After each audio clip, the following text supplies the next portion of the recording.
Rupa-rupanya dia ada orang lain. Berapa ada ini?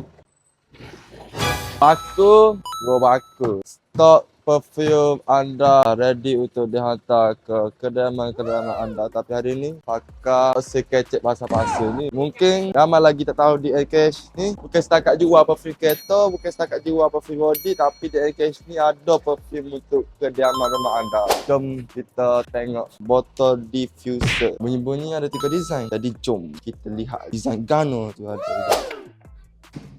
Gapo di depan mata fakar ni, inilah botol-botol diffuser yang ada sekarang kepada founder-founder yang dah bosan ataupun nak cari kelainan. Wah, ada main kat body, kata ramai dia main kat body ni. Boleh cuba botol diffuser ni. Botol diffuser ni kegunaan dia untuk gapo? Botol diffuser ni kegunaan dia untuk rumah dan kediaman anda. Kalau tengok kat ni, ini simple. Dia hadir dengan saiz 65ml. Ni pula dia hadir pula dengan tudung untuk menaikkan seri produk anda. Kalau ni pula dia mari dengan design frosted, lagi nampak mewah lah. Untuk color stick pula awak ada pilihan 4 warna. Datang dengan color brown, cream, hitam dan color putih. Color stick ni dia berfungsi sebagai penyerapan untuk wangian yang ada dalam botol anda. Untuk wangian pula di sini tu orang kata mudah merebak lah kalau pakai diffuser ni. Kalau kita tak berfinggat ya gini lah rupa dia. Rupa-rupanya ada orang lain.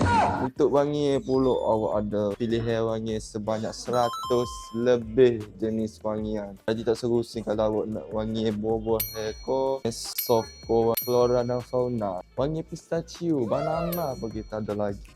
Check out tak setera lagi. Jadi hok mana berminat dengan diffuser ni macam biasa, minimum order 150 pieces. Awak akan dapat apa? Free stiker jenama sendiri. Kalau tengok sini pula ni. Ramai kalau dia tepek stiker UV DTF. Kecek banyak, tak ada guna. Awak boleh klik link di bio untuk penerangan yang lebih lanjut. Ingat telefon kawan yang premium gaya eksklusif harga mampu milik.